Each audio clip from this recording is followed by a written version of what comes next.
muy brevemente. Buenas tardes, os saludo a todos efusivamente como ayer.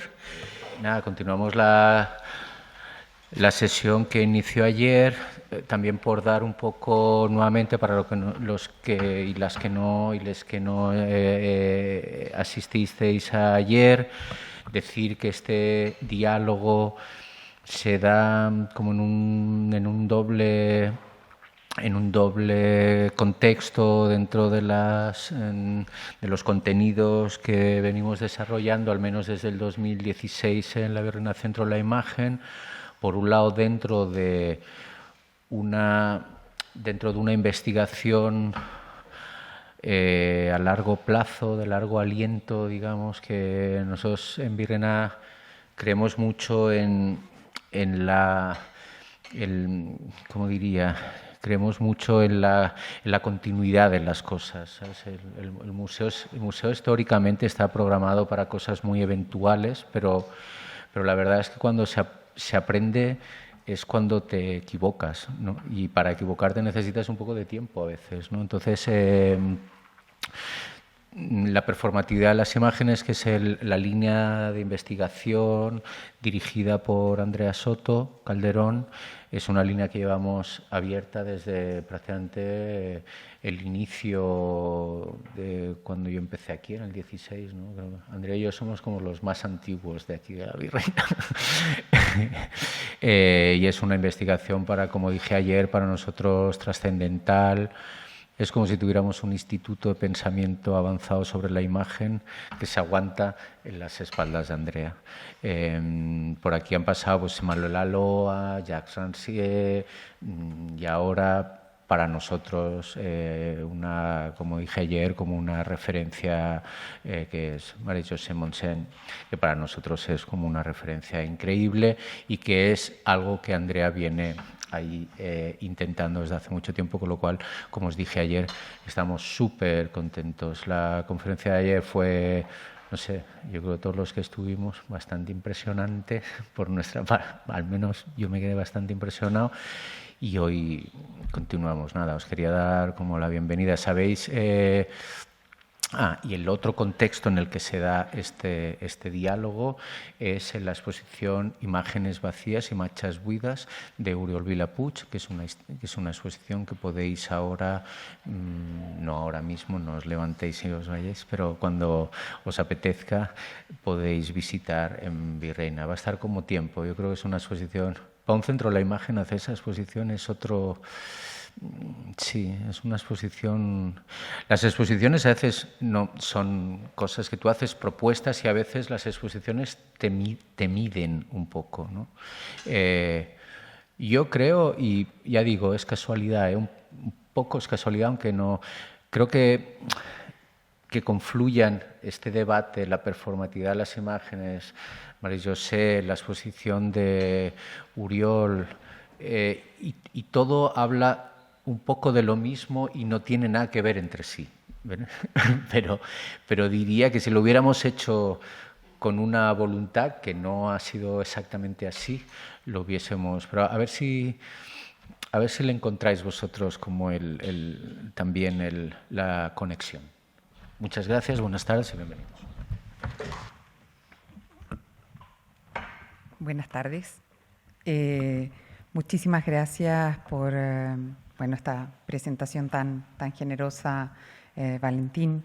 Y muchas gracias por estar aquí. La verdad que ayer tuvimos un encuentro magnífico en torno de esos encuentros que yo diría hacen acontecimiento. A varias de las personas que estábamos aquí no nos fuimos seguramente de la misma manera en que vinimos. Hay algo que se abrió, que se despedazó y algo que empezó a crecer. Y ese es un algo bastante huidizo que no sabemos nombrar, y justo por ello creemos más en su potencia. Quiero agradecer al equipo técnico que hace posible toda esta infraestructura del aparecer, y también que organiza, ¿no? Normalmente lo que nos infraestructura queda siempre en una invisibilización. Y también a él y la traductora que hacen posible que nos podamos entender. Y muy especialmente a Marie-José Monsan por toda su generosidad inmensa y por toda esa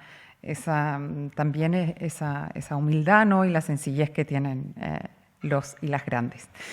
No intentaré ni de lejos proponerme la tarea de hacer un resumen de lo que fue la sesión del día de ayer, porque solo se puede ser puntual a esa cita imposible, con lo cual ni siquiera lo intentaré. Solamente quería a lo mejor marcar algunos relieves que aparecieron sobre todo en la discusión y que hoy quisiéramos recuperar, porque la sesión de hoy consistirá en ver un film de Jean Daniel Paulet, que ayer ha situado, ha abierto y ha analizado ciertas operaciones que aparecen en este film, y quienes no hayan podido asistir ayer, afortunadamente tenemos la grabación de ese encuentro, aunque sea así como en diferido, aunque el lugar del pensamiento siempre parece ser el retardo, así es que va a ser un buen lugar para poder hacerlo. En torno a un posicionamiento, a una hipótesis que desarrollaba Marie-José Monsan, que da el título a nuestra sesión, que es la cuestión de la hospitalidad de las imágenes.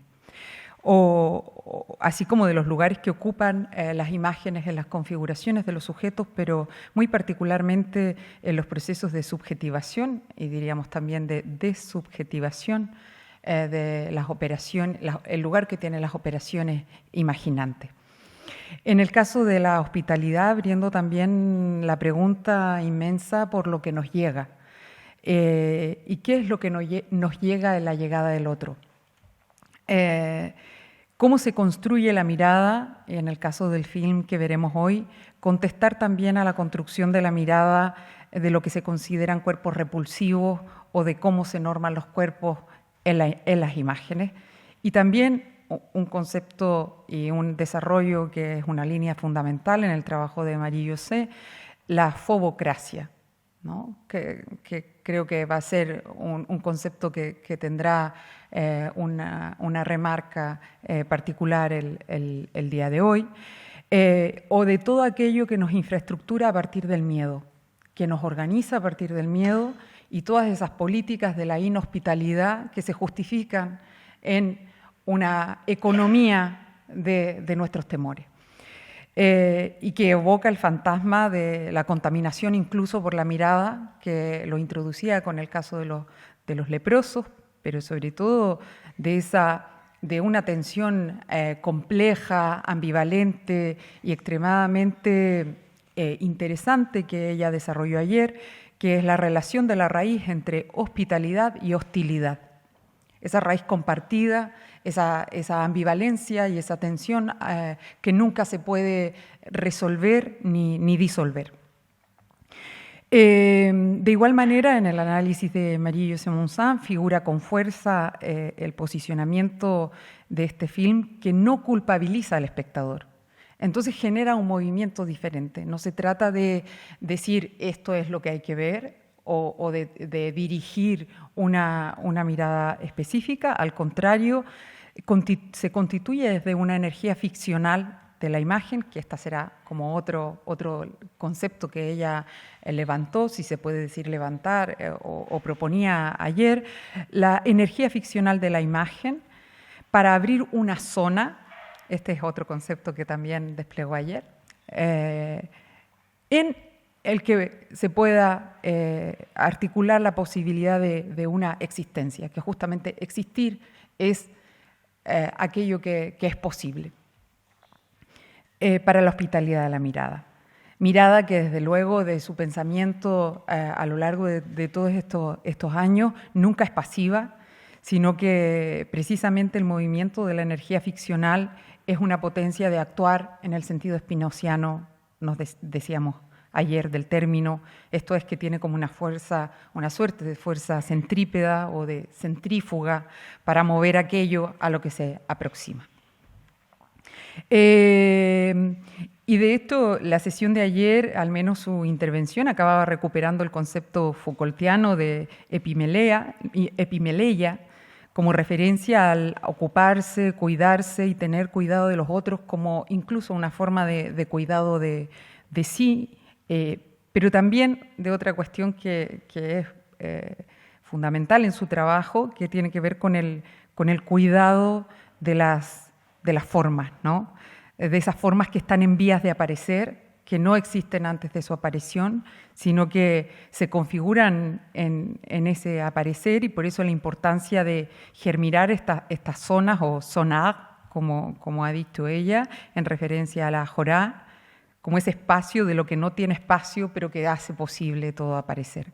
¿Cómo cuidar ese espacio de lo que no tiene espacio, pero que es precisamente lo que posibilita todo aparecer, y que es la condición de posibilidad de la visibilidad?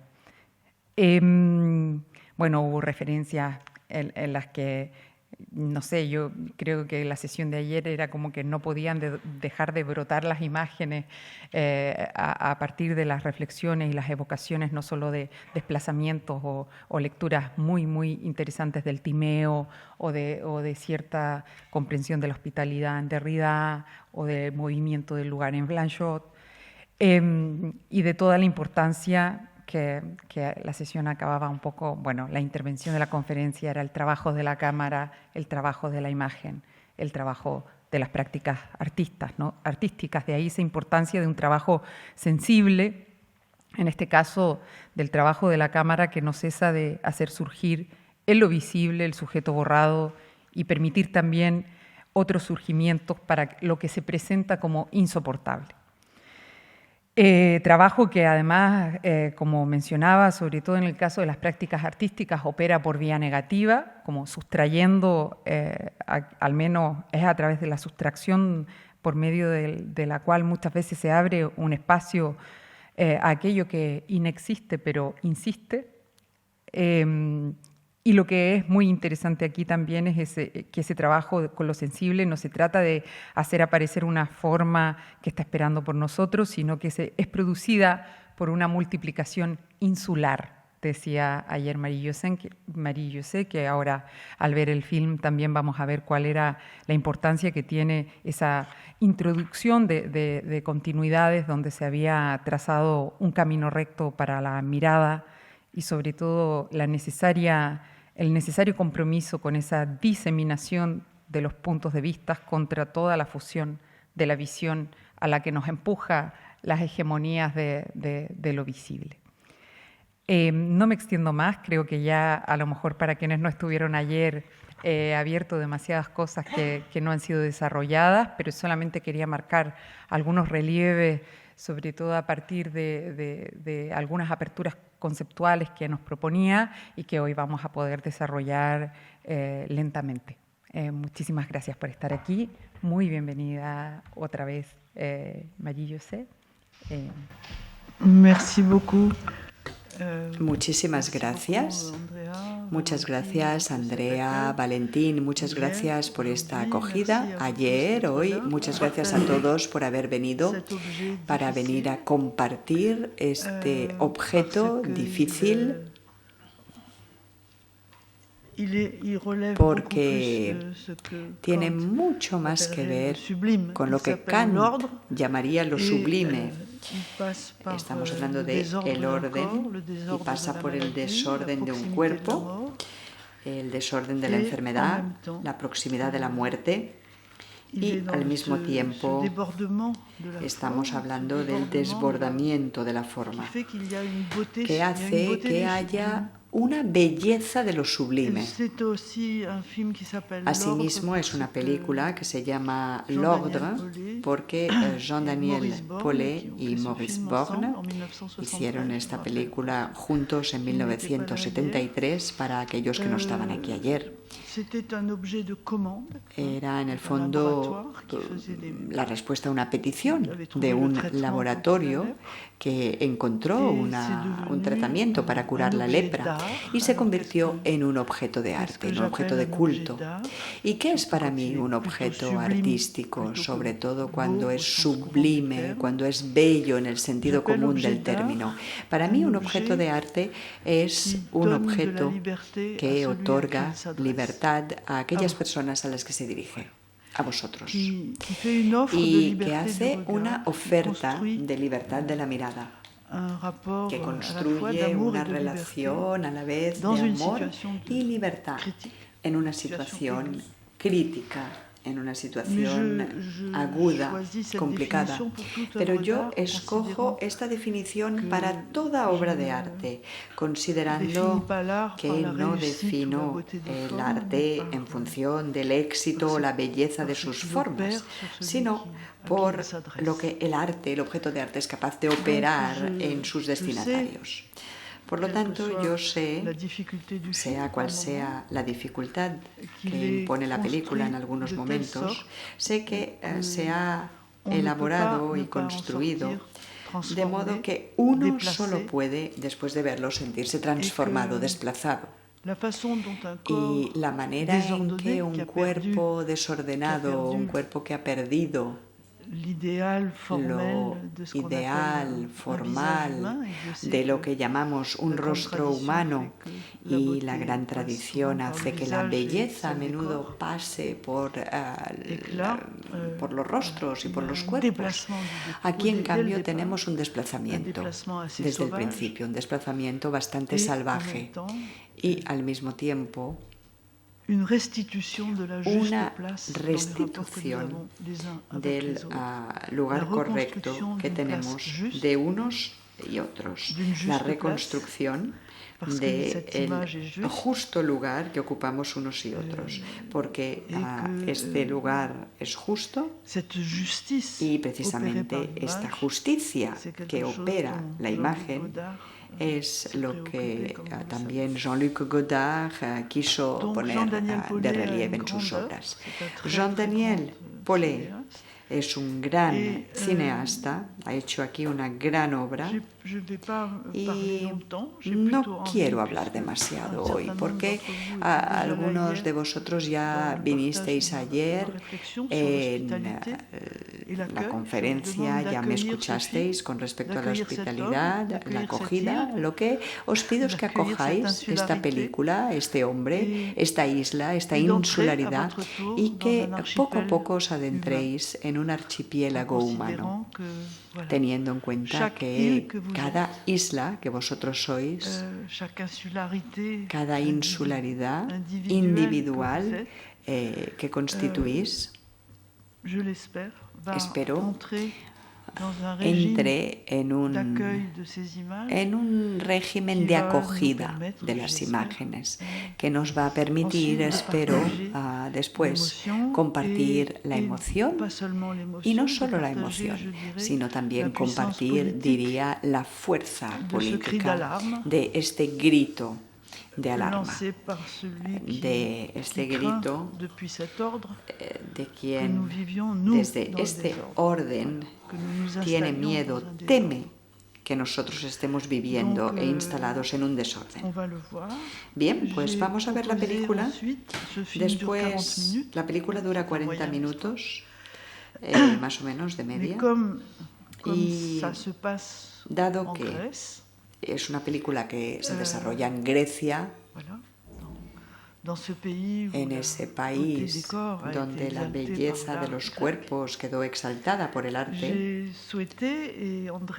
yo quería, y Andrea ha cedido a mi deseo, que después en 9 minutos podáis ver otra obra de Jean-Daniel Paulet, otra película de este cineasta sobre la belleza de las ruinas. Así que vamos a empezar con la película y después encadenaremos con El templo, también de Jean-Daniel Paulet, y luego tendremos nuestra conversación juntos.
Bon, alors, on est en 1904. L'État décide de les enfermer. Voilà. La police les arrête partout et les met dans cette île de Spinalonga, là, juste à côté de la crête, pour qu'ils y finissent leur jour. Isolés. Dangereux pour la société. Bon, ils s'installent là, et ils s'organisent une vie, même dans ces conditions, même quand tu sais exactement pourquoi tu es là, pour crever, tu as envie de t'organiser. Et ça dure 50 ans. 50 ans d'enfermement sur cette île.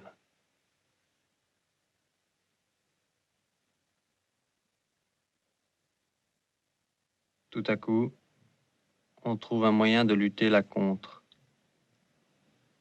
Les types ne sont plus condamnés. On peut refaire des projets. Alors, plus de raison de les enfermer. Donc, en 1956, on retire tout le monde de là et on les amène ici, dans cette station, près d'Athènes, pour qu'ils se remettent avant de retourner dans le monde. Mais voilà, ils ne retournent pas dans le monde.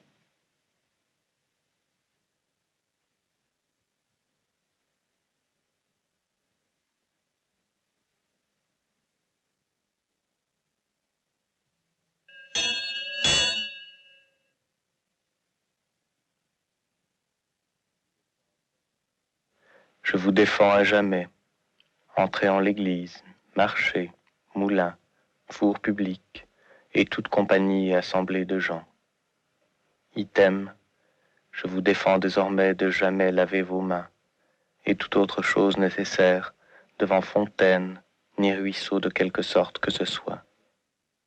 Item, je vous défends désormais d'entrer aux tavernes ou autres maisons, si vous voulez acheter du vin, ou prendre ou recevoir ce qu'on vous donne.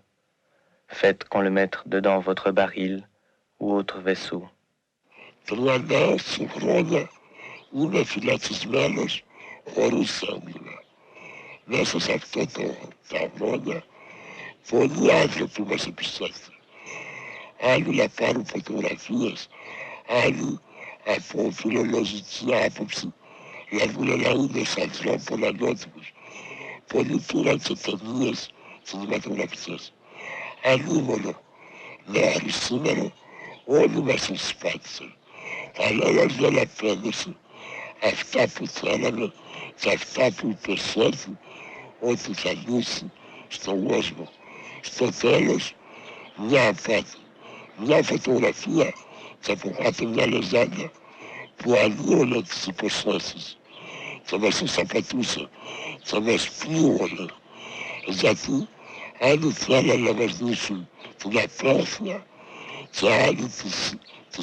Ce minéral dressé ou couché, à quel ordre appartient-il? À quel désordre? Cela n'a pas de nom précis dans aucune langue, pas d'histoire propre. C'est nulle part. Cela pourrait être n'importe quand. Même sous ce ciel dont tout juste une vague teinture d'encre violette essaye de nous convaincre qu'il est méditerranéen.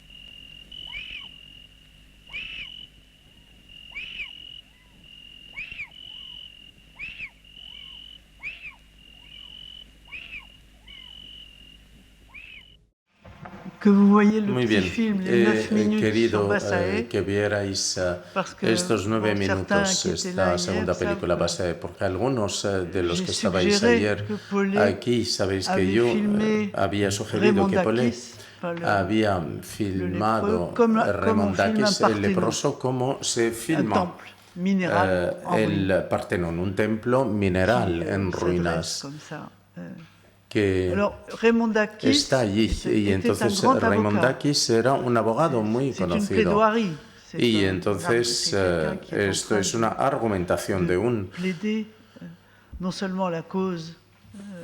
abogado que está hablando de no solamente la causa de los enfermos, sino también la causa de la enfermedad, y hablando también de la destrucción del orden de la salud. Y hoy en día, sobre todo después de estos 2 años de pandemia que se acompañan con el desastre climático, las guerras y el flujo de migraciones y el desplazamiento de los cuerpos, y estas personas que son excluidas, recriminadas, rechazadas como si fueran criminales, y estamos viviendo un fenómeno de contagión, de exclusión, de miedo de tener contacto con el otro. Para mí era importante compartir con todas las personas aquí un momento de reflexión sensible, también que da miedo, pero poética también, sobre la sensibilidad, sobre la acogida, sobre lo que no es parecido, sobre la patología del orden y la no salud del desorden. Y no sé si lo habéis sentido, que él filmó el templo de Bassae exactamente como si fuera un cuerpo de un leproso. Y parece ser que en francés me dijeron que en español esto no se dice, pero en francés hablamos de un muro que se destruye y que se rompe. Se dice que es una pared leprosa. Es una expresión muy corriente en Francia. En francés hablamos de una pared leprosa, una pared que se está cayendo a cachos. ¿Sí?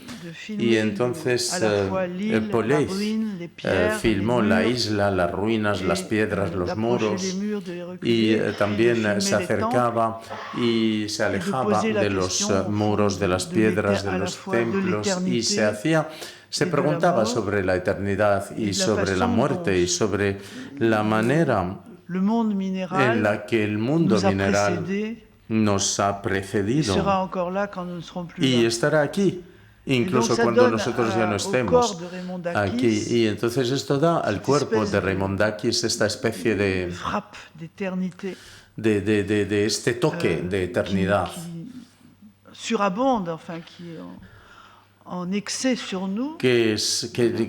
que nos invade. Y este gran abogado curado, que ya no puede volver a su familia a pesar de estar curado, habla de este tema del terror, del miedo, que inspira el cuerpo, que pierde su humanidad normativa y que al mismo tiempo se vuelve la boca de la verdad en la definición de la humanidad en sí misma. Y por eso yo quería compartir todas estas imágenes con todos aquí. Y también, como nos lo ha recordado Andrea también, era para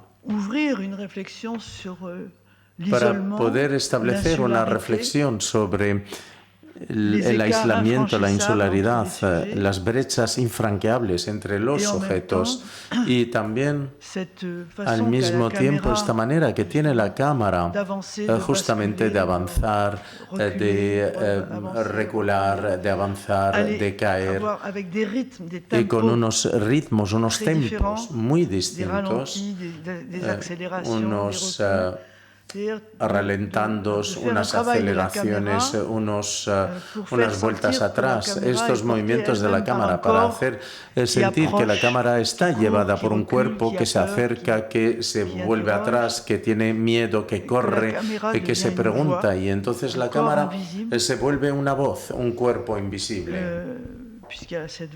porque tiene esta voz en off que sale. Y después esta coquetería de Raimondakis, que de repente pues coge el cigarrillo como una persona muy mundana para hablar de nuestra catástrofe. Y pensaba no solamente primero que era importante siempre compartir grandes objetos que nadie puede ver o nadie ya no puede ver, para poder también compartir reflexiones que quizá no tenemos muchas ganas de tener. Y también os digo que la obra de Jean-Daniel Paulet es considerable y que ahora está editada en cintas, en Pax, hizo una película magnífica sobre Francis Ponge, hizo una película que se llama Mediterráneo con Philippe Solers, hizo una película extraordinaria que se llama El Acróbata, y también es un gran cineasta, de verdad, y es una persona que vivió en una especie de reclusión y de rabia. De rabia, de cólera en su trabajo, y que en el mundo del cine está considerado por todos los cineastas como uno de los cineastas más importantes de su generación. Os había dicho que es una película que podría parecer difícil porque el cine nos ha acostumbrado a ver cosas bonitas, a mundos bonitos, y aquí pues el tema de la belleza está justo al centro de esta película, esta interrogación sobre qué es la belleza del hombre, del ser humano, qué es la humanidad y de qué manera esta película, que se llama El Orden, quiere producir en nosotros un cierto desorden, un desplazamiento de la mirada,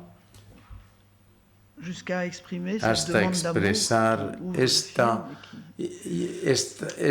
esta llamada o esta petición de amor que abre la película y que también toma otra dimensión. Y esto es lo que quería al enseñaros el templo de Versailles, para, además de la película, además de la dimensión muy política de la película,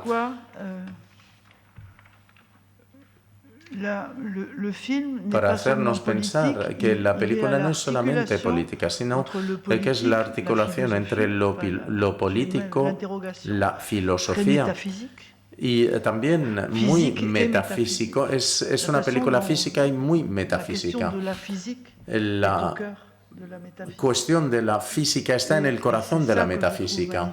Y esto es lo que encuentro absolutamente magnífico. Ayer tuve la ocasión de leer un texto de Platón sobre la belleza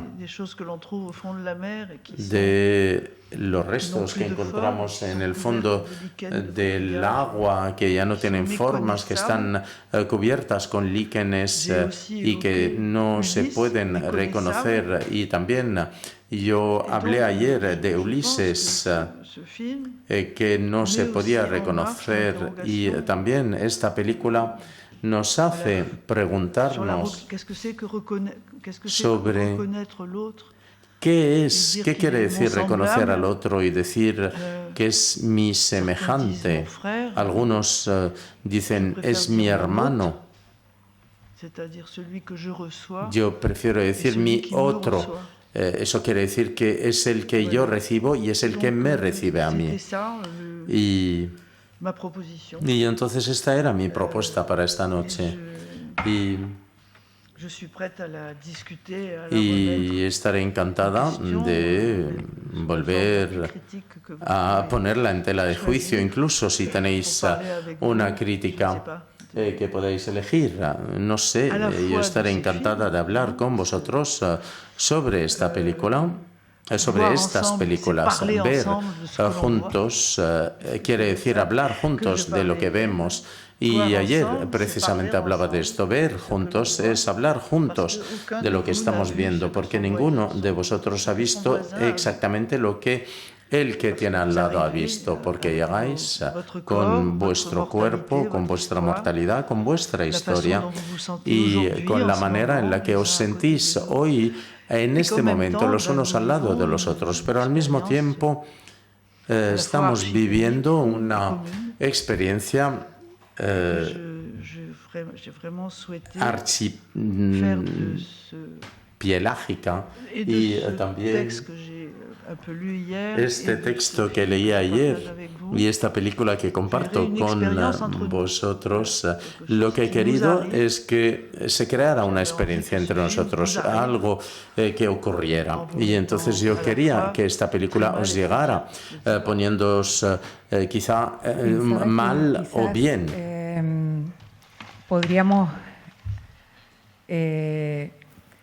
no sé si a lo mejor yo quería proponer a lo mejor un pequeño desarrollo de dos aspectos que han sido muy importantes en su trabajo y que creo que a lo mejor nos permitirían situar ciertos bordes del diálogo, que en relación a esta cuestión que marcaba de las patologías del orden y la salud del desorden, ayer ya hacíamos mención a cómo hay un trabajo que no solo en relación a las imágenes del cine, sino a la producción de lo visible y lo invisible ha estado muy presente en sus investigaciones, que tiene que ver con las líneas de errancia, del vagabundeo, y de cómo ese vagabundeo abre otra zona, o este écart, entre los sujetos, y que posibilita articular otros procesos de subjetivación, en donde decíamos que la figura la figura, el pensamiento, la práctica de pensamiento de Deligny ha sido una referencia con la que ha dialogado, que ha sido importante. Pero también yo quería introducir otro desarrollo muy reciente que ha formulado, que personalmente me parece de una pertinencia, no diría adecuación, porque justamente es contra el régimen de la adecuación, que es en una nueva edición del libro Confiscación des mots, des images et du temps, que en el nuevo, diríamos, escrito para la edición de bolsillo, habla del verbo pousser, ¿no? que comentábamos estos días, se vincula justamente con esta potencia política, que sería esa tensión entre empujar como algo que brota y que se levanta. Y que de alguna manera viene de un trabajo mucho más amplio en su investigación, en sus análisis, que tiene que ver con buscar una metáfora operante para proponer una forma creativa y vivificante de la resistencia y de la eficacia, inventar nuevas formas de lucha, pero sobre todo encontrar una imagen, una realidad sensible no antropomórfica. Una forma que combine una temporalidad sobre la paciencia y la fuerza de lo imperceptible, pero que sin embargo sea irreductible a lo que parece que al mismo tiempo tiene este principio de débil, de frágil, pero ahí está su fuerza. Y propone una imagen que yo lo he tenido que buscar porque en realidad no conocía el término, que es un término técnico que viene de la botánica, de las plantas, ¿no? Y que tiene vínculo con su propio trabajo y relación con Gilles Clément y Sébastien Thierry, que tiene que ver precisamente con el saxifrage, ¿no? O sea, como estas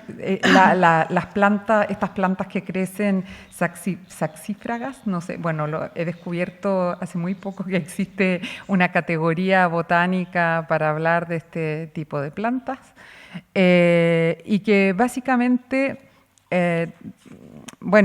básicamente nada, básicamente en el sentido de cierta base o de mover o de introducir un sismo en nuestro suelo, una imagen de una realidad sensible, diríamos, que justamente abre una inteligencia no necesariamente verbal, pero que configura su economía en resistencia a todo lo que se puede oponer a la vida. Y lo que es interesante de este tipo de plantas, que estaría como muy cercano del concepto de malas hierbas de Gilles Clément, entiendo, que son esas plantas que incluso pueden romper una roca, ¿no? Que incluso pueden romper una piedra, que se introducen y crecen entre esas fisuras y que son muy modestas.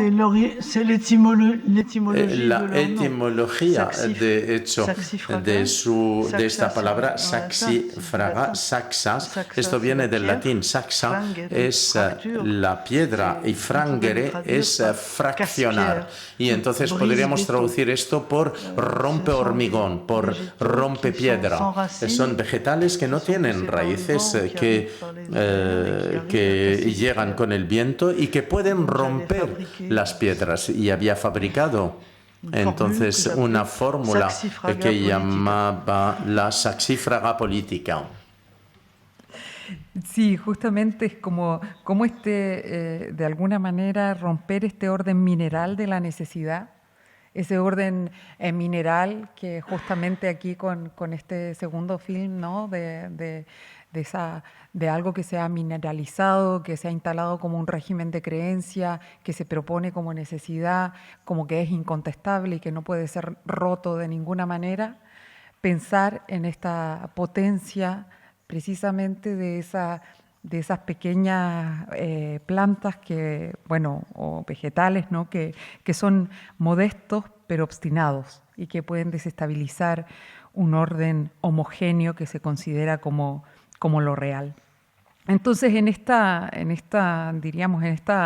potencia casi sísmica de lo vital, hay nuestra capacidad, ¿no? Hay esta metáfora o esta con toda la fuerza que puede pensarse de la metáfora, no solo reducida al significante, como nuestra capacidad de romper incluso lo más duro, que además aquí, en el caso de la reflexión que iniciaba ayer, la ubica como una potencia que pueden tener las imágenes, que viene de una fuerza de la energía de lo ficcional, que la energía de lo ficcional podría operar o tendría la potencia de operar de este modo, como instalándose en esa y rompiendo incluso lo más duro como Es incluso La potencia de los débiles. La potencia de los débiles justamente es la potencia de la imagen. Una imagen es muy débil, es poca cosa, es casi nada. Y para mí la potencia de la imagen es saxífraga. De hecho, eso quiere decir que es la potencia de la fragilidad. Y la potencia operativa o la potencia que has llamado, Andrea, performativa, de lo que es débil, de aquello que es débil.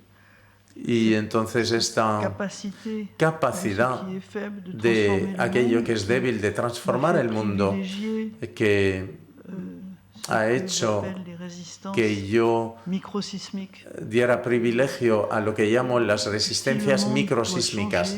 Y entonces el mundo tiene que cambiar, no cambiará por una gran catástrofe, un gran evento, salvo en una película o hay un meteorito que llega en estas películas como lo vemos. Pero yo creo que la transformación de nuestro mundo, a mi parecer,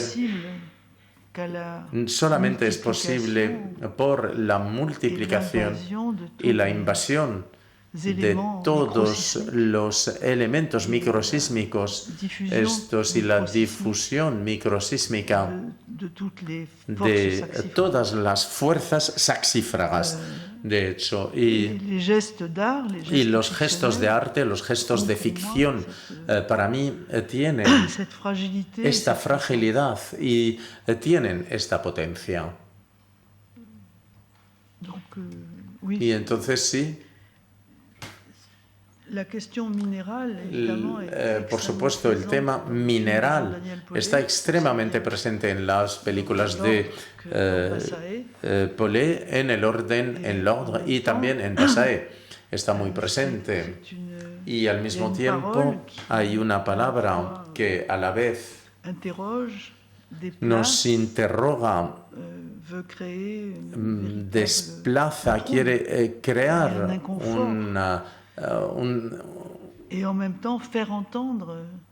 una molestia y una incomodidad para poder entender a través de esta mineralización del cuerpo, el leproso que se vuelve un poco como la piedra. Y entonces cuando dice que es incluso capaz de plantar allí una...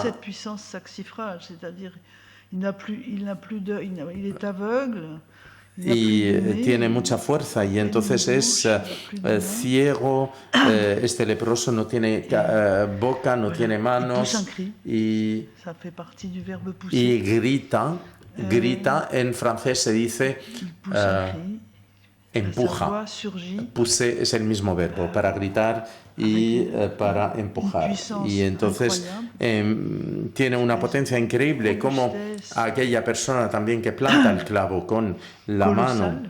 Y entonces él grita con esta fuerza colosal, monumental, desde el sitio más misérrimo, más solitario y más abandonado de todo el mundo. Y entonces allí tenemos esta especie de tensión que a mí parecer es una auténtica lección de humanidad y una indicación política también decisiva para hacer frente a todas las situaciones que estamos ahora viviendo y a las que nos estamos enfrentando.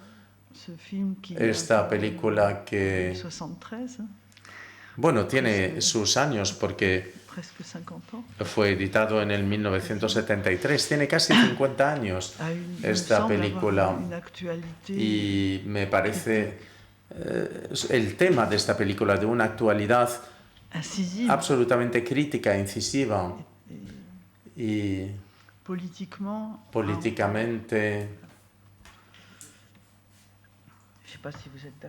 No sé si estáis de acuerdo conmigo, en fin, yo no sé si todo el mundo está de acuerdo con mi manera de ver las cosas. Yo creo que a lo mejor podemos recoger algunas inquietudes, preguntas, si acaso reunimos varias, entonces así a lo mejor podemos también recuperar algo que se introdujo ayer que tiene que ver precisamente con un concepto, una noción que ha sido muy importante en su trabajo y que ahora aparece como nueva en el trabajo de otros pensadores, quizás, que es el de la fobocracia, la cuestión del miedo, que dedica un capítulo completo en el Homo Spectateur, cómo se configura y se articula aquello, pero bueno, yo creo que podemos hacer ahí abrir a algunas preguntas que haya, recoger y a partir de ahí a lo mejor hacer otros desarrollos. Muchas gracias. Hola, soy Adriana. Gracias, María José Monzán, por abrir estos panoramas. Bueno, yo me quedé con varias cosas desde ayer. Una de ellas es esto de que el asilo es una transformación del territorio, que es singular porque todo lo que sucede es bienvenido. Entonces se me quedó como que esa zona, ese como que habló Andrea, ese espacio donde todo es posible y donde lo que pueda suceder es bienvenido. Y también me quedé con esto de que sale en la película y habla de que la lepra no entra en ninguna de las categorías. Entonces, esto bueno, me hizo pensar en cómo, claro, la imagen desde su indeterminación abre, ¿no?, esas zonas y también creo que una de las posibles formas en que la imagen puede crear esa potencia también va relacionado con el tiempo, ¿no? Porque cuando una imagen es capturada o es, digamos, para que sea visible tiene que materializarse de alguna u otra manera, pues se presta el tiempo, ¿no? Pero no un tiempo humano, sino a un tiempo muchas veces, como en el caso, no sé, de las estatuas que hablábamos, que son más eternas, o bueno, que duran mucho más, y el tiempo pues abre espacio a la transformación, ¿no? Entonces, como que pensé mucho en eso con lo del templo y eso, ¿no? Que creo que tal vez va por ahí también un poco el tema de la imagen, la potencia y bueno, y esta forma de abrir espacios. Gracias.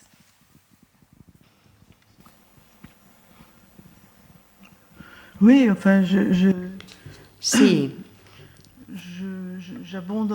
Yo también estoy de acuerdo y también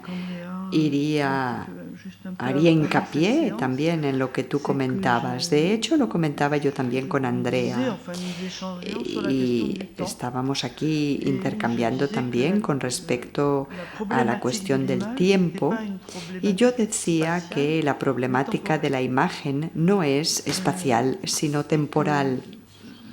Y incluso yo evocaba el magnífico libro de Patrice Leraut, que se llama El tempo del pensamiento, que considera que el pensamiento, el surgimiento, el advenimiento de la palabra es una temporalidad específica.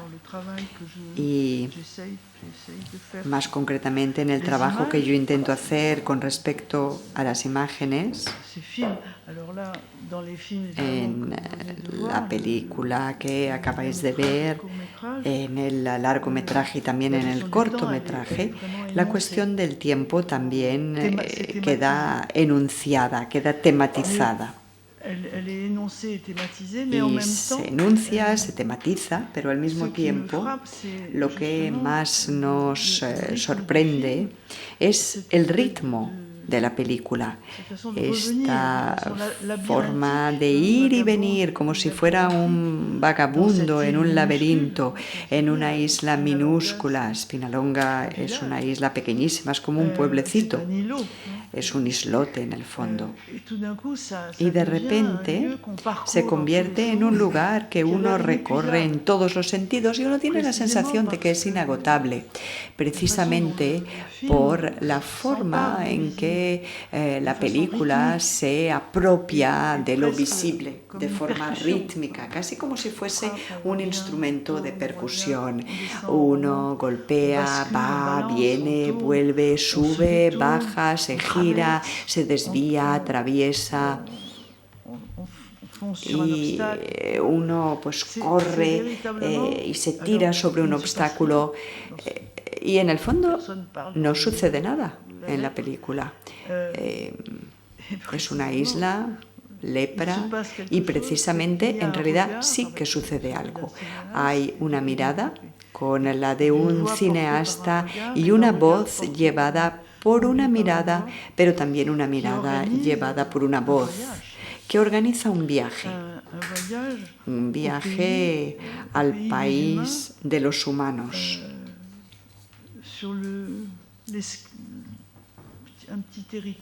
Un pequeño territorio ridículo dedicado a personas deshumanizadas. Es una especie de fracaso. Y la propia película también nos habla de este estruendo, ¿no? Que rompe no solo el espacio, sino también el orden del tiempo y que sitúa al espectador en una situación de prueba ante la deambulación, y constantemente se vuelve una y otra vez con respecto a las rejas del hospital, que son un cierre, el mundo en el que se ha encerrado a estas personas. La reja, el portal eléctrico con estos dos ojos rojos. Tenemos, por lo tanto, una especie de teatralización de lo prohibido y de lo que queda excluido.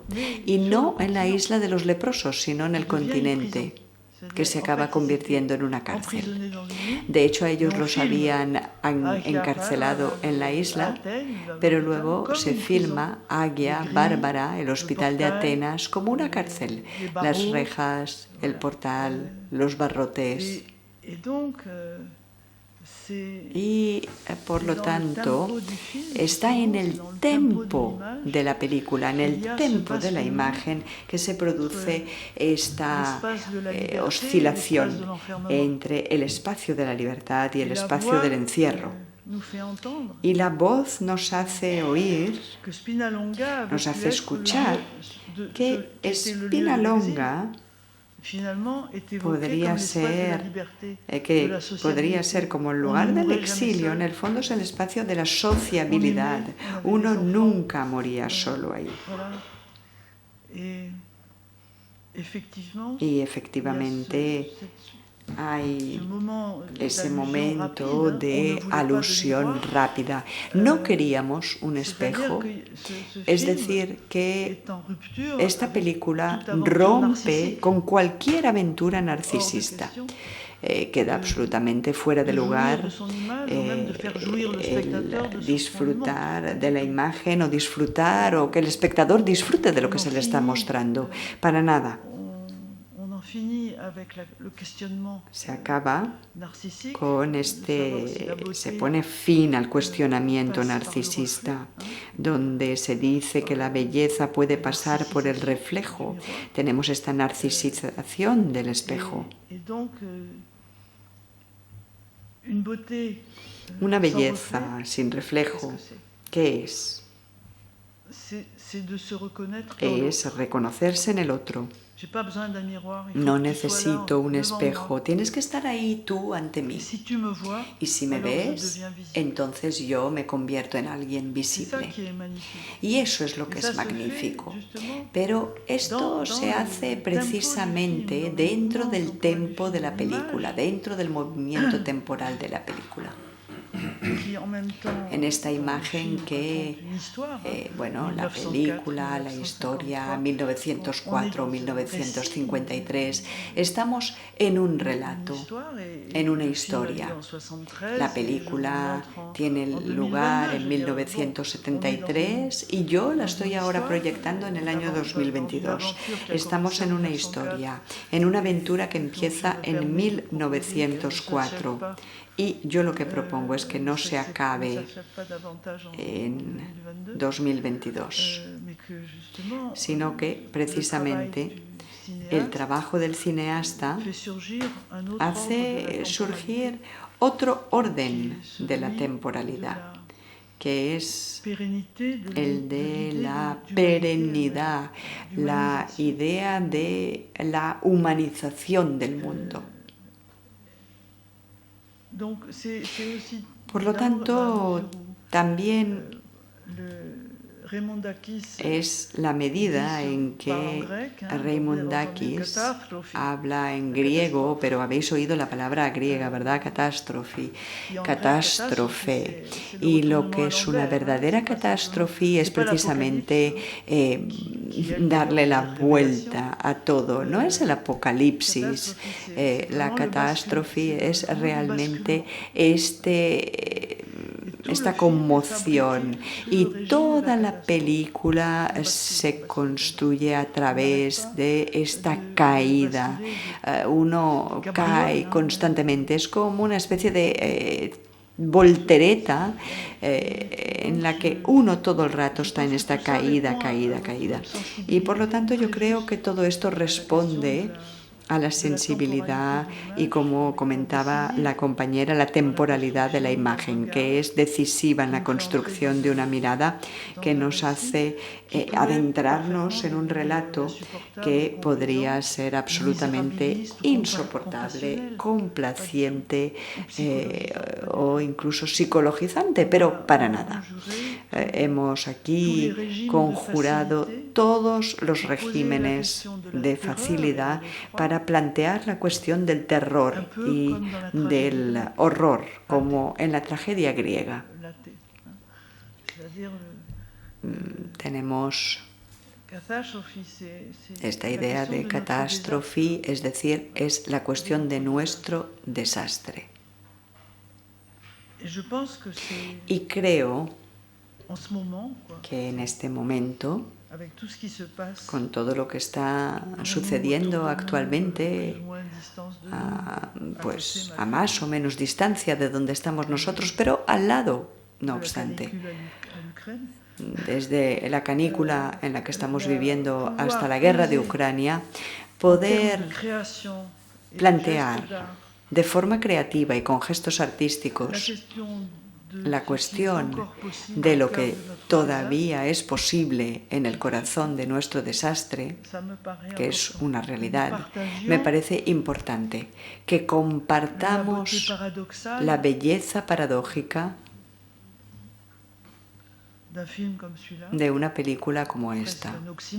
Casi es un oxímoron.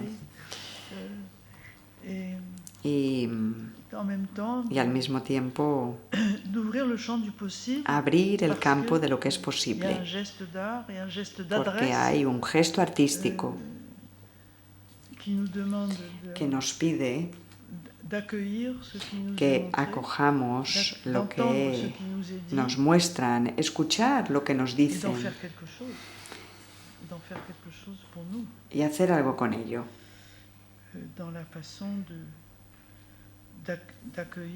En la manera de acoger estos desastres que nos rodean y las llamadas de socorro, las peticiones de ayuda que nos llegan por todas partes, los hospitales, los países en guerra, los inmigrantes, niños enfermos y recién nacidos también. No hay mayor llamada de auxilio que la del recién nacido. Si uno no hace nada por él, pues este ser no tendrá continuidad, no perseverará en su ser.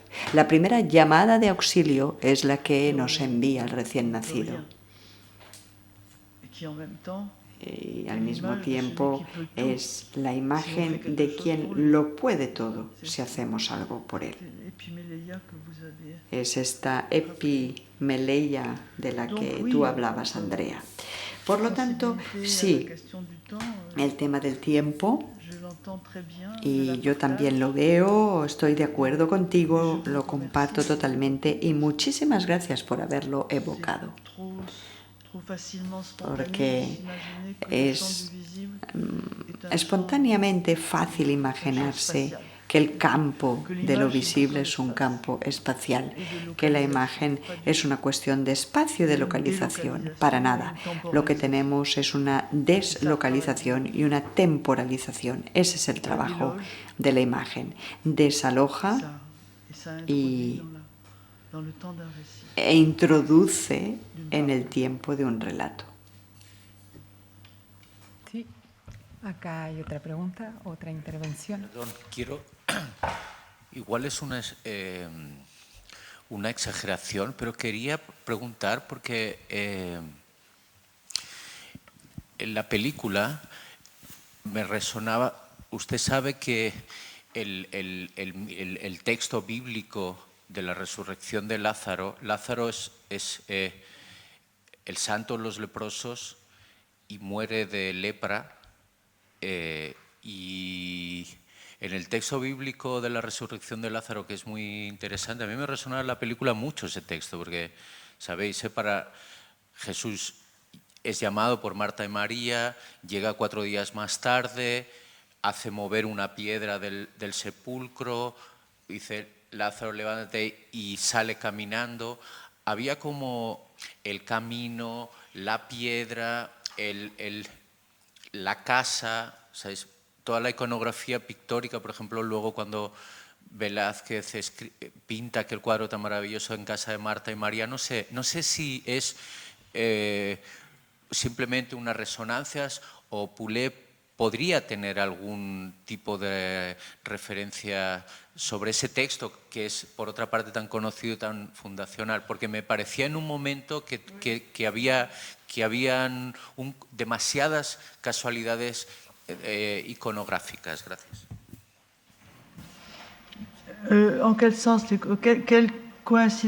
¿En qué sentido hablarías de coincidencias o casualidades iconográficas en particular? Voy a contestar a la pregunta, pero me gustaría saber cuáles son esas coincidencias, cuáles son las que ha visto.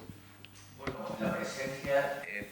la presencia, por ejemplo, esa insistencia en el camino,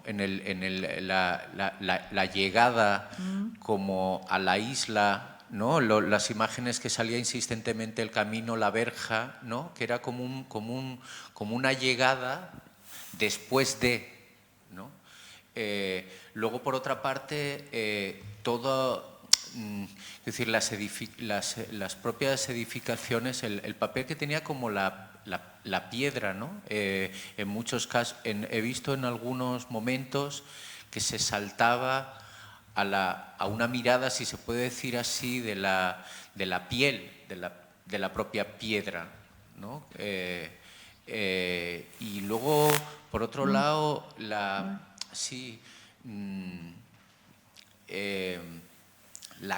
casa, ¿no? O sea, todas esas casas vacías, ¿no? Como de cuerpos que se han ausentado, ¿no?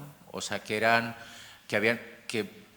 una arquitectura, si seguimos lo que decía el personaje que hablaba, eran como una arquitectura sepulcral, ¿no? Porque eran casas pensadas, o era una isla pensada como para que la gente fuese a morir, ¿no?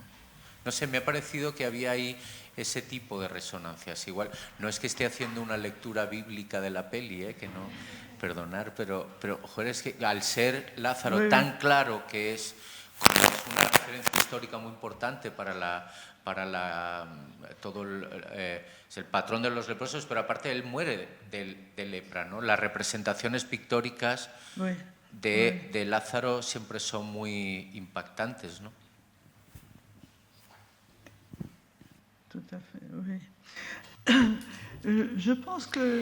A ver, pienso que es un aspecto que yo no había evocado. ¿Por qué no lo había evocado? Pues porque conociendo la obra de Jean-Daniel Paulet y también un poco su personalidad, muy agnóstico, aunque me parece muy legítima la asociación que usted está haciendo, no estoy del todo segura de que Jean-Daniel Paulet y Maurice Borne hayan tenido conscientemente esta intención. Además, Maurice Borne escribió un libro sobre Raymond Dacus, y el hecho de que inconscientemente o quizás inconscientemente esté presente realmente es interesante. Dicho esto, cuando yo ayer presenté la película y mi trabajo en torno a la película era sobre todo para decir que esta película no funcionaba como gesto sepulcral, como gesto de sepultura, como gesto, como tributo funerario. Aunque es cierto que es un poco también lo que usted dice, ¿no? Porque son las dos cosas a la vez. Tenemos esta dimensión más bien resurreccional y la dimensión funeraria. Y cuando uno enlaza lo uno con lo otro, pues enseguida uno se encuentra con el deseo, la necesidad inmediata de volver a los evangelios, de volver al relato de la resurrección de Lázaro. Personalmente, yo abogaría por Paulet, lo conozco bien, conozco su obra y su posición, y diría que más bien es lo inverso, que es Raymond Dacus quien desea que resucitemos. Es él quien aparece como vivo, como lugar de una palabra propia de un oráculo, como si fuese un oráculo. Y si hubiese alguna instrucción que nos dijera levántate y anda para escapar del desastre, es Raymond Dacus quien nos la da. Es él quien nos dice deteneos, levantaos, no sigáis así, venga, de pie, levantaos. Y eso es lo que hace que yo a la vez siento cercanía con respecto a la asociación que usted está haciendo, pero al mismo tiempo lo que pienso es que somos nosotros los que tenemos que resucitar. No es Raymond Dacus quien es llamado a volver a la vida, porque él dice, estoy curado, estoy vivo, yo quiero ir hacia los vivos, pero ¿qué pasa? Yo quiero amar, quiero ser amado. Y venga, levántense, que se levanten los muertos. Estoy de acuerdo, pero en ese momento Lázaro somos nosotros. Es decir, que el desastre cambia de campo. Sí, eso es. Así que siento bien la asociación que usted está haciendo, pero al mismo tiempo mi forma de acompañar, de recibir el desplazamiento que exige esta película es precisamente la de invertir los lugares. No sé si me entiende. De modo que la respuesta sería sí, pero no. De pie los leprosos. Que se levanten los leprosos. porque estar quizás pues apaciguados y reflejados en el espejo quizás no está tan bien lo que uno ve en el reflejo del espejo. Y Raymond Dacus dice, nosotros que hemos escapado al reflejo del espejo os pedimos que os levantéis. Así que políticamente, tal y como veo la política que hay en esta película, esta es la posición que yo tendría ante su comentario con respecto a esta dimensión de la resurrección. Simplemente, ¿qué nos ocurre cuando vemos esta película? ¿Qué nos pide? Nos pide que nos levantemos, que nos pongamos en pie y que asumamos nuestra propia resistencia ante el abandono, la destrucción y la desfiguración. Estamos desfigurados. Así que sí, por supuesto, la lepra siempre ha sido, desde los evangelios y la memoria de los tiempos y también en otros textos, en las novelas, en la ficción, en los documentales, la lepra inspira porque desfigura y la figura humana tiene una fuerza narcisista que inspira muchas acciones y muchas obras, tanto por el lado de la poesía como de la ficción, la novela, los textos evangélicos, las fábulas. Y por eso, de hecho, yo os aconsejaba que en Internet vierais la película de una mujer musulmana, la de Farooq Farrokhzad, Mi casa es negra, Ma maison est noire, la podéis encontrar en Internet, que también habla de la lepra.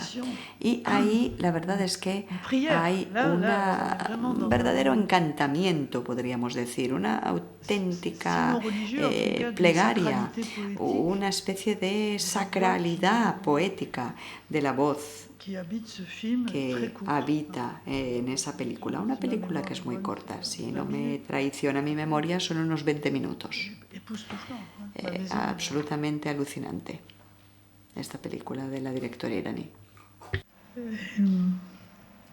Donc voilà un petit peu ma réponse. Bueno, pues esta es mi respuesta.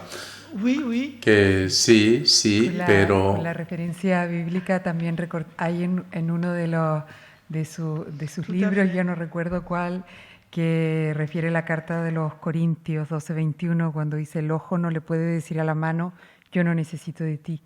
Y ahora que hacía todas esas referencias de cómo el cuerpo tiene que curvarse, puede ponerse para articular estas imágenes que se levanten y que que puedan romper, ¿no?, ciertas rocas. Pensaba también en si hay un desplazamiento en su trabajo de la situación de la imagen en relación a la mirada, ¿no? Que tenga que ser sujeta a la mirada, o si precisamente en esta importancia que hay en el gesto hubiera como un desplazamiento mismo de la imagen, de lo visible, de cómo se articula esa relación entre lo visible y lo invisible, y desplazar la imagen como una situación no solo de la decodificación, prevenirla de una situación de lectura semiótica, sino también cierta prevenir de la mirada. Y pensaba en esa parte del film que dice no le mires a los ojos, ¿no? Pero pareciera que justo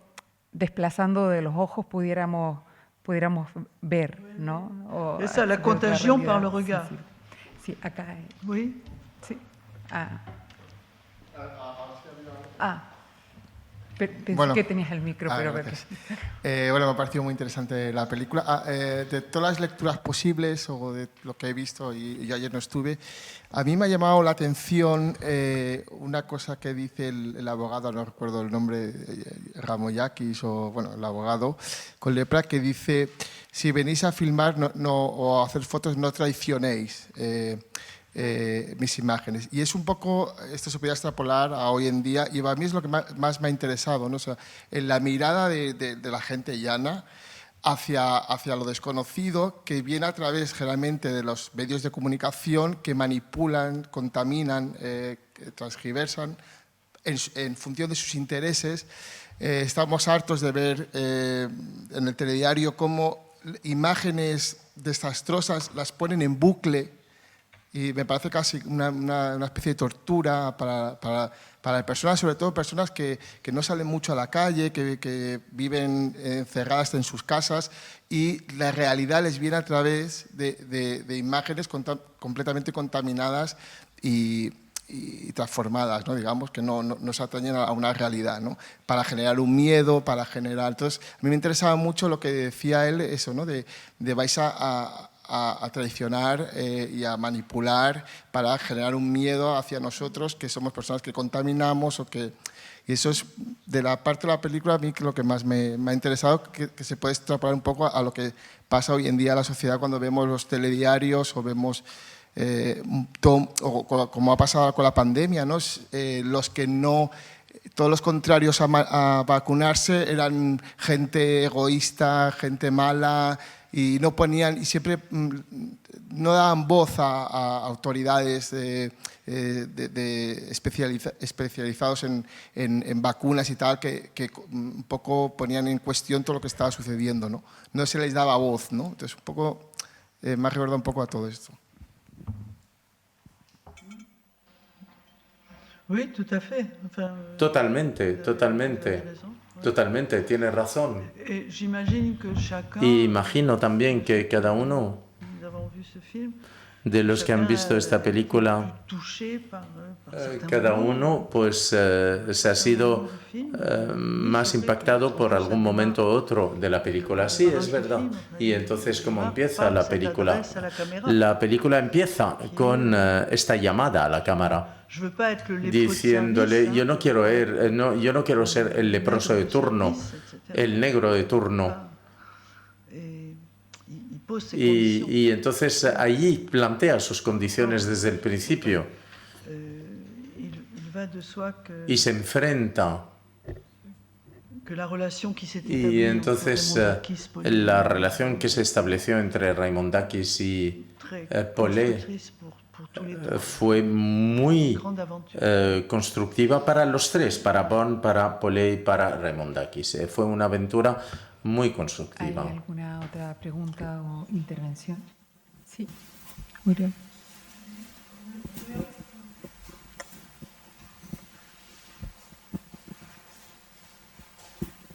Hola, sí. No, simplemente compartir, no tengo una pregunta concreta, compartir algunas reflexiones que suscita ya la charla de ayer, la visión ahora de la película, y que tiene primero que ver con esa idea que a veces con Andrea hemos hablado, de que en realidad constata la película de que tenemos aún en una época de muchas imágenes, tenemos pocas imágenes, ¿no? Faltan imágenes, que hay imaginarios que aún no están construidos.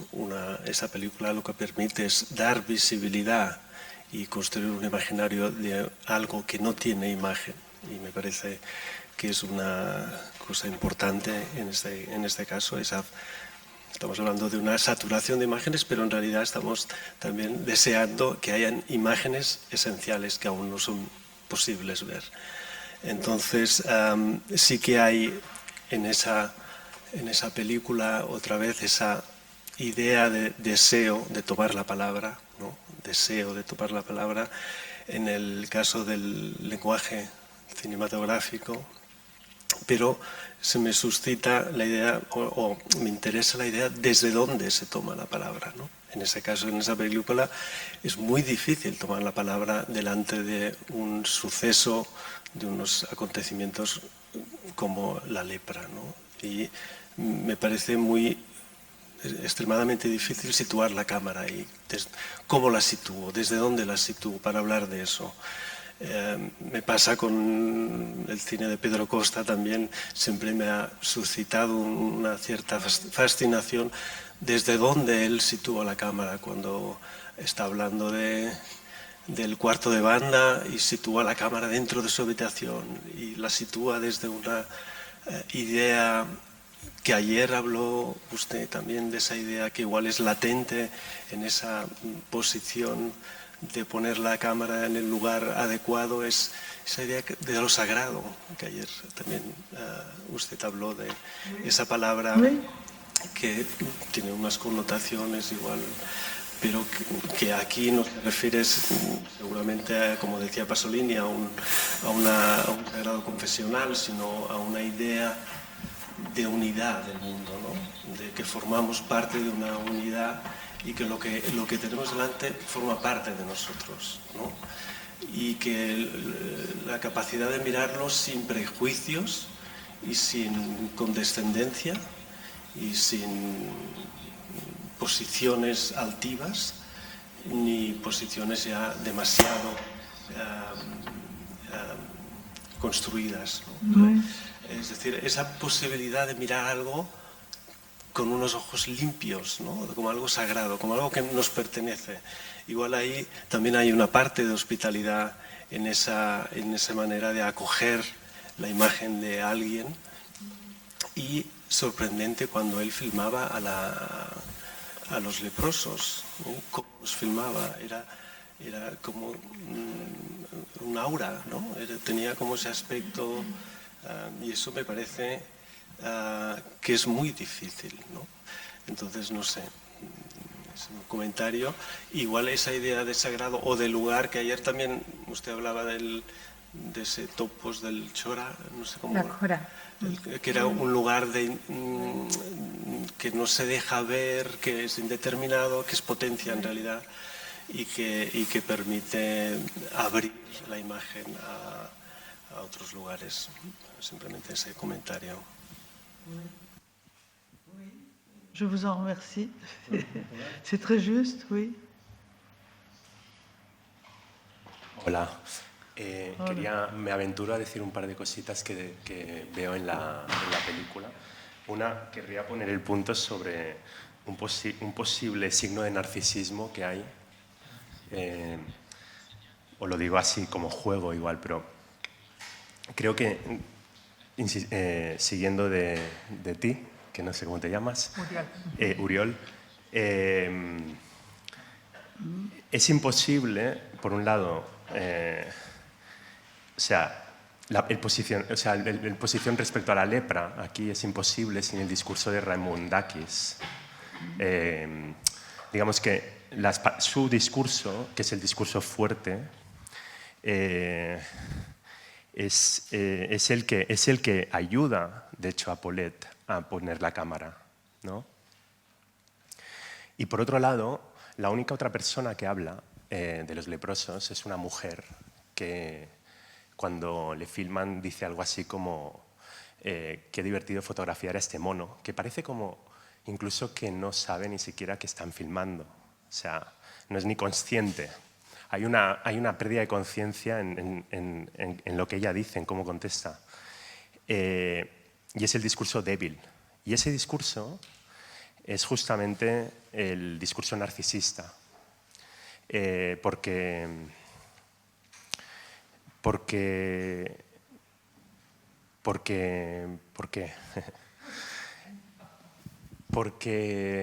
está justamente apuntando a algo que está por debajo, no lo voy a poder decir muy bien, pero está por debajo de todo lo que justamente se levanta, y que yo no hablo francés, pero quizás puedo jugar con la palabra pousser, con todo lo que está puseando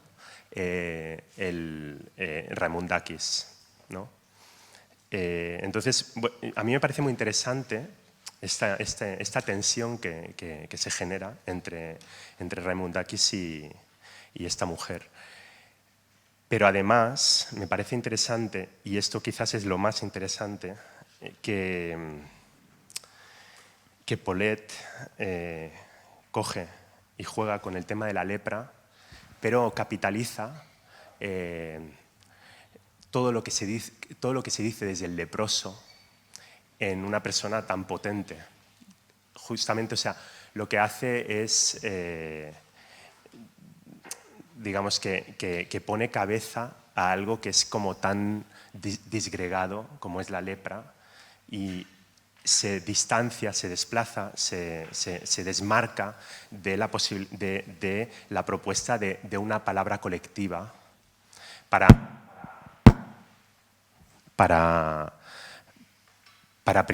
primordializar el discurso fuerte. Y a mí esto me parece un gesto justamente muy fuerte. No sé qué podrías decir acerca de esto.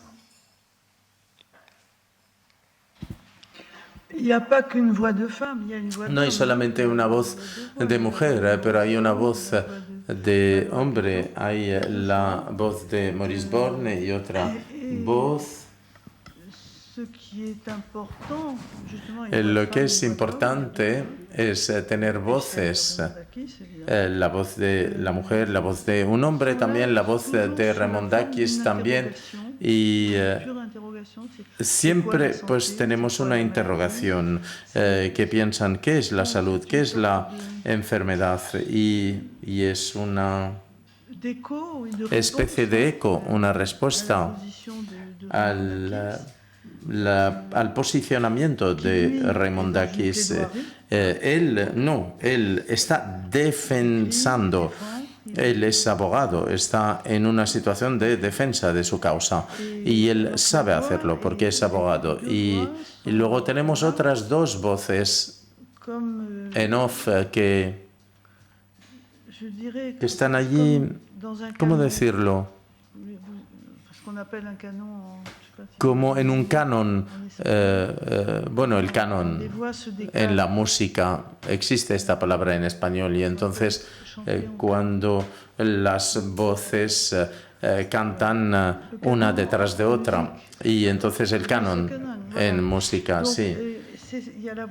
Y tenemos la voz de Remondakis, y luego tenemos la voz de la mujer y la voz del hombre, y es como una partitura, se fabrica como una partitura musical con instrumentos distintos que tocan melodías distintas, pero que se entrelazan, se acercan, se alejan, y Remondakis describe lo que era la vida en Spinalonga, hablaba de una sociedad ideal que existía allí, y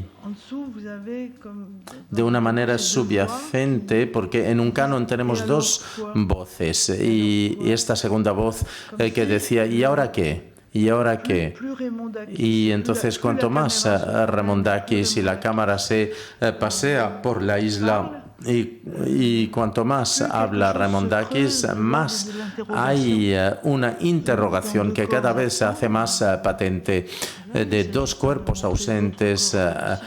No se trata de mostrar otro cuerpo que no sea el de Remondakis. Yo creo que es una construcción, y no creo que sea narcisista, pero yo creo que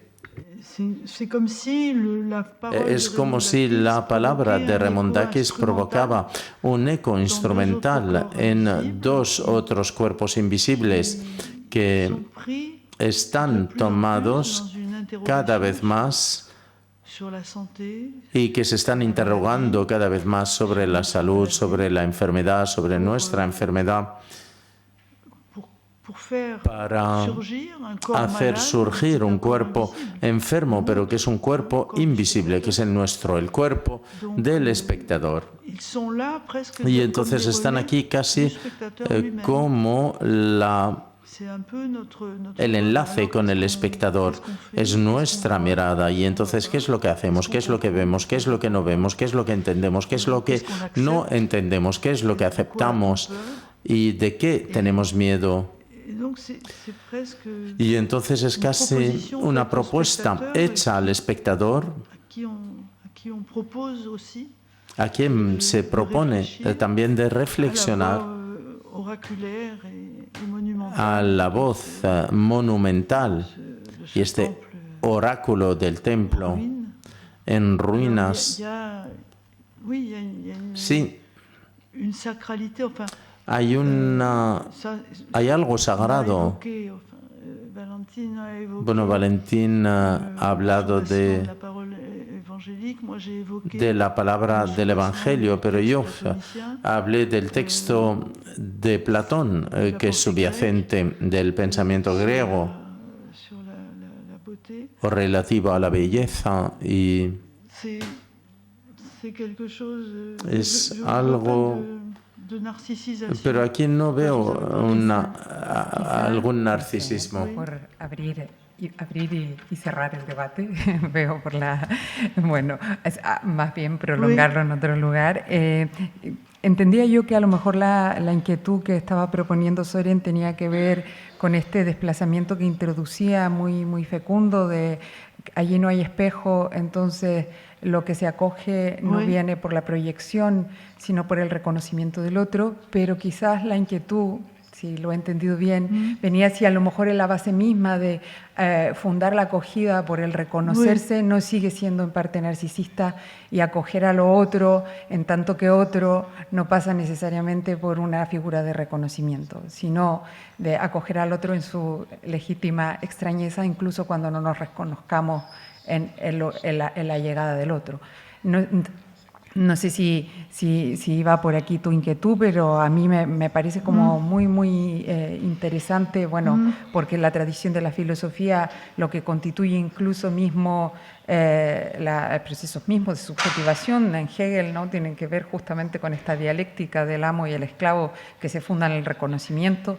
Incluso la mayoría de las problemáticas de la identidad, incluso en clave de diferencia sexual, está muy presente también el debate sobre qué es lo que articula el reconocimiento, y no sé si a lo mejor la inquietud tenía que ver algo con esto de si en ese lugar que le damos al reconocimiento, al reconocernos o qué es lo que reconocemos nuestro con la llegada del otro, no hay quizás justamente sostener ese espacio, sostener esa indeterminación que implica, ¿no? El otro en tanto que otro. Está acentuado. ¿Puedo hablar sin micro o tengo que hablar con micro? Sí, creo que es por la cámara el micro, ¿no?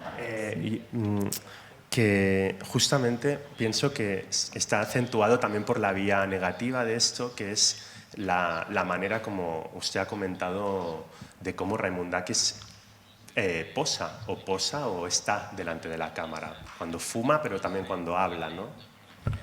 Es una posición muy de tomar el espacio y el tiempo que tiene con eso, y que no está justamente revertido, su mirada no está revertida hacia él, está tomando y está ahí. En cambio, otras imágenes de leprosos que salen son imágenes mucho más... Bueno, aquí no me voy a meter en un berenjenal, pero sí que es verdad que Raimundakis, que cada vez quiero decir Varoufakis, o sea, su posición delante de la cámara es claramente otra, ¿no? Y es una posición muy... vale, lo dejo ahí. Oui, je suis d'accord. Bueno, sí, estoy de acuerdo. Última cosa muy cortita y muchas gracias. No tuve la suerte de venir ayer, pudimos venir hoy y ha sido realmente impactante. Hay una pregunta que me la hago yo mismo, pero creo que nos la podemos hacer todos y vosotras. Y es que me siento un poco en deuda con el personaje que hablaba allí, que decía que lo fundamental para él y para ellos era un tema de amor. Y la palabra amor no se ha dicho ni en la introducción, ni en la discusión, ni en las conclusiones, ni en ningún sitio. Y yo mismo me pregunto, yo tampoco soy capaz de elaborar un discurso sobre el tema, y os dejo la pregunta, ¿por qué no le hemos hecho caso y atendido su llamado, que lo principal que estaba pidiendo era amor?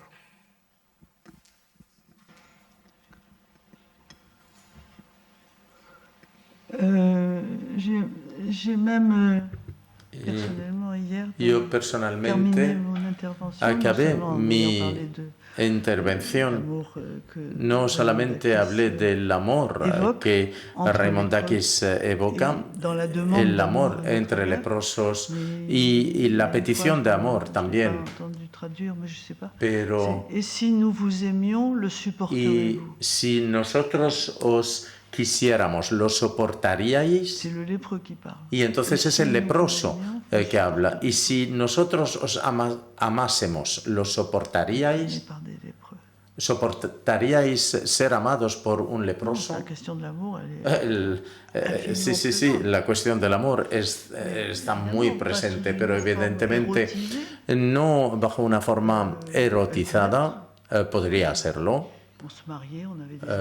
Porque él dice, nos casábamos, teníamos hijos, buscábamos a una mujer con la que podíamos, en la que podíamos contar, nunca nos moríamos solos, pero al mismo tiempo también hay una llamada al mundo, a nosotros,